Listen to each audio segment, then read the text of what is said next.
Hi, everyone. I hope you all are well. My name is Nerida Court Vanderlinden, and I'm a PhD student in Health and Rehabilitation Sciences at Western University. And today, I'd like to present to you a cross-sectional examination of self-reported health, health behaviors, and psychological well-being among Ontario University students during the COVID-19 pandemic. Since the World Health Organization declared COVID-19 a pandemic in March 2020, the lives of many young people have changed significantly, especially young people in university. Several authors have highlighted that due to the COVID-19 pandemic, university students may be at greater risk for decreased health and well-being given the unique challenges and pressures they may be facing, such as academic changes, research disruptions, campus closures, and canceled examinations. Given a large and growing number of young people attend university, research focusing on the impact of COVID-19 in this population is warranted. Although there is mounting literature on the health and psychological well-being of university students during the COVID-19 pandemic, research has yet to examine the relationships among students' general health, health behaviors, and psychological well-being. So the general purpose of this study was to describe and examine the self-reported health behaviors like physical activity and screen time, and psychological well-being of university students during the early stages of COVID-19 in Ontario. Some of the specific objectives were to examine whether potential relationships exist among the variables of interest and how social and demographic factors like gender and education relate to self-reported health behaviors, and psychological well-being. The current study was based upon phase 1 of a larger research program called I Belong. The objectives of I Belong Phase 1 were to explore physical distancing, social media use, social connectedness, and overall health and well-being among young people in Ontario during the COVID-19 pandemic. University students in Ontario were recruited generally via social media and snowball sampling, and at Western University using a mass email and virtual in-class announcements to complete a one-time online survey in March and April 2020. Students were eligible if they were a full-time or part-time undergraduate or graduate student at any Ontario university. Researcher developed items pertaining to health status, moderate to vigorous physical activity, and recreational screen time were used.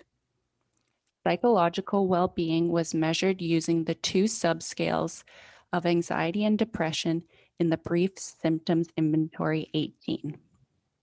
For preliminary results, descriptive and regression analysis were conducted. A total of 2,008 participants completed the survey with a mean age of 22.4 years. The sample was majority female and majority undergraduate students. 69% of students reported good or very good health. 31.8% of students reported engaging in 31 to 60 minutes of physical activity per day.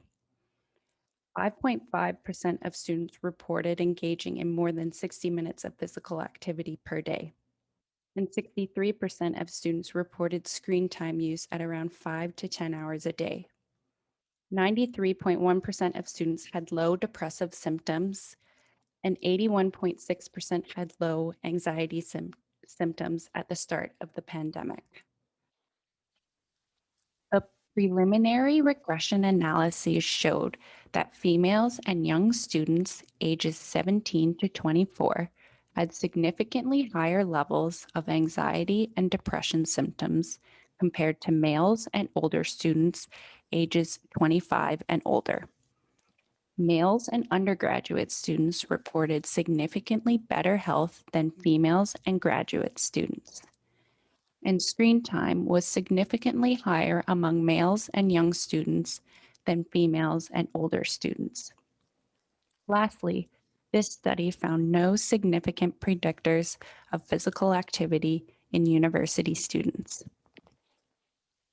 Based on the results of this study, health behaviors of some university students might have been negatively affected at the start of the COVID-19 pandemic in Ontario, as approximately 37% of students reported physical activity levels that would meet or exceed the Canadian 24-hour movement guidelines for accumulating 150 minutes of moderate to vigorous physical activity per week. This is somewhat concerning because it is well documented that exercise and physical activity are important mediators for positive health and well-being.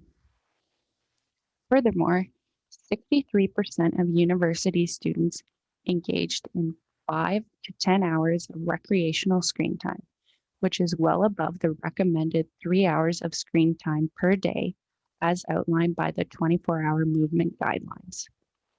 These current results align with the findings of Sung et al., who found that university students engaged in low physical activity, high sedentary behaviors, and increased screen time during the COVID-19 pandemic. The current study found that young students had lower psychological well-being and higher screen time, but better health compared to older students. This finding somewhat aligns with the findings of Colley et al., who found that lower reported screen time and better health positively impacted psychological well-being during the COVID-19 pandemic.